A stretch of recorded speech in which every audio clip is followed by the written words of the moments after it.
Всім привіт! Сьогодні буду перетворювати бюджетну яловичину, яка обійшлася мені вдвічі дешевше за свинину, на домашню тушонку. Цікаво, що вийде, та чи не витратив я гроші даремно. За акцією пощастило придбати 2 кілограми замороженого яловичого гуляшу за ціною 130 гривень за кілограм на момент зняття відео. Погодьтеся, ціна дуже приваблива. Після розморожування вийшло близько 1 кілограма 800 грамів м'яса.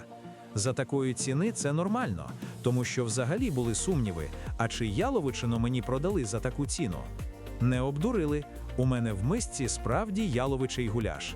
М'ясо навіть нарізати не потрібно, все вже готове. Але тепер потрібно перевірити, чи вийде з нього тушонка і якої якості.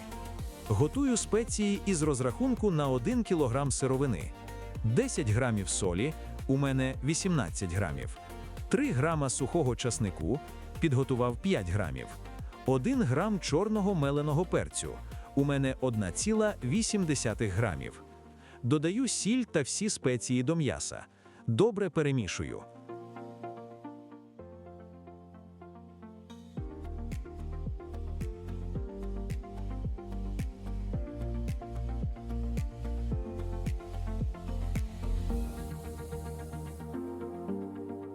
Кришки залив окропом на 1 хвилину. Це покращить герметизацію банок. Наповнюю півлітрові банки м'ясом, залишаючи 2 см вільного простору зверху. Все за класикою. На дно банки кладу невеликий шматочок лаврового листа. Якщо додати великий, то м'ясо буде гірчити. 1 запашний та 5 зерен чорного перцю горошком.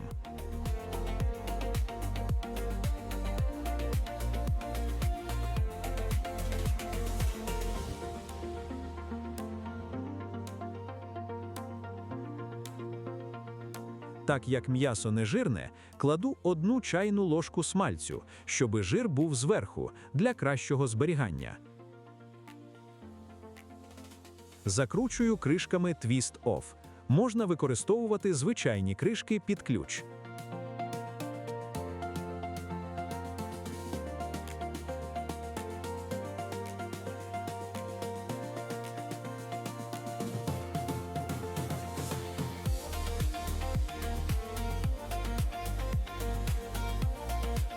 Все м'ясо, а це 1 кілограм 800 грамів, умістилося у 4 півлітрові банки.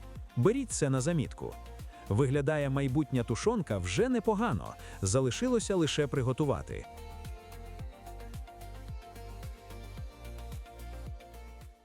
Я використовую автоклав.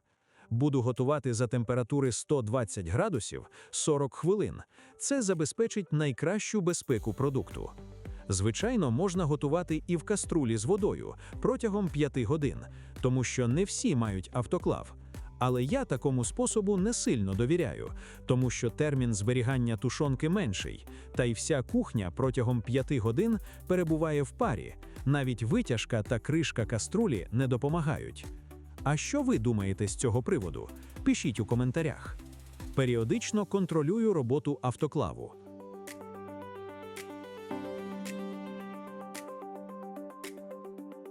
По завершенню приготування потрібно, щоб автоклав охолонув і впав тиск усередині. Як правило, на це йде ніч, якщо поставити готувати увечері. Банки ще теплі, але тушонка в них виглядає апетитно. А так виглядає тушонка вже після остигання. Недарма додав трохи смальцю.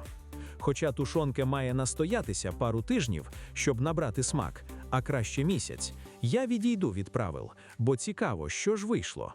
Думаю, вам також цікаво. Кришка відкрилася важко. Це добре.